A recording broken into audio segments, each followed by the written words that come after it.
कहानी की शुरुआत में हम थियो नाम के एक शैतान लड़के को देखते हैं। वो वीडियो गेम का लालच देकर अक्सर अपना होमवर्क दूसरों से करवाया करता। घर में भी सामने से नई पाइप पे चढ़कर खिड़की से अपने कमरे में घुसता। एक दिन थियो केला खाते हुए छत पर गया और उसने छिलका अचानक नीचे फेंका। तभी एक पोर्टल खुला और केले का छिलका हवा में गायब हो गया। थियो को जब छिलका नीचे गिरने की आवाज नहीं आई तो उसने पीछे मुड़कर देखा। वो कंफ्यूज हो गया और नीचे जाकर चेक किया कि छिलका तो नहीं है यहाँ पे। अब थियो ने अपना रोलर स्केट नीचे फेंका और फिर दोबारा से वही हुआ, वो भी हवा में गायब हो गया। अब थियो की हैरानी और बढ़ गई। उसने एक पत्थर नीचे फेंका और पत्थर भी गायब हो गया। अब वो अपने बड़े भाई ऑस्कर को इस पोर्टल के बारे में बताने गया। उन दोनों के माँ बाप नहीं थे तो अब वो अपनी दादी के साथ रहते थे। खैर इस वक्त ऑस्कर उससे बहुत नाराज था क्योंकि थियो ने उनकी माँ की लिखी हुई कुछ किताबों के पन्ने फाड़कर पेपर रॉकेट बना दिए थे। थियो ने बताने की कोशिश की कि उसे टाइम पोर्टल मिल चुका है, लेकिन ऑस्कर को लगा कि थियो उसका मजाक उड़ा रहा है। दरअसल उनकी माँ अचानक ही कहीं गायब हो गई थी। जहाँ एक तरफ थियो सोचता था कि वो किसी के साथ भाग गई,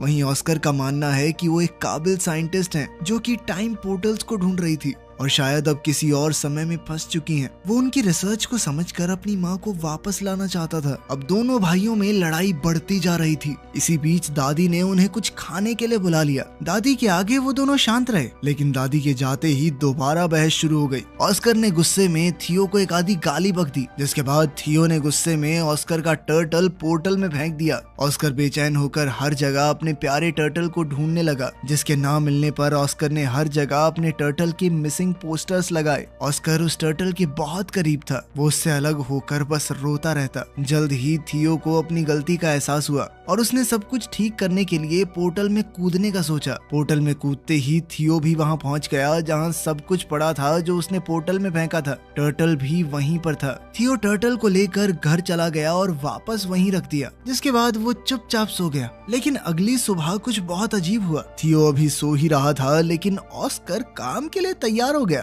अब ऑस्कर की उम्र काफी बढ़ चुकी थी। थियो दरअसल उस पोर्टल की मदद से 1990 से 2022 में आ गया था। यहाँ ऑस्कर एक फिजिक्स का प्रोफेसर है। जल्द ही ऑस्कर डेविड नाम के एक आदमी की दुकान पर कुछ सामान लेने गया। कुछ देर बाद इस दुकानदार की बेटी एलिना भी वहाँ आ गई। डेविड और एलिना काफी समय से अच्छे दोस्त हैं। डेविड बचपन से एलिना को पसंद करता था, बस कभी कह नहीं पाया। एलिना का डाइवोर्स हो चुका था और अब वो 2 बच्चों की माँ थी, लेकिन ऑस्कर के मन में अब भी उसके लिए प्यार था। Elina Oscar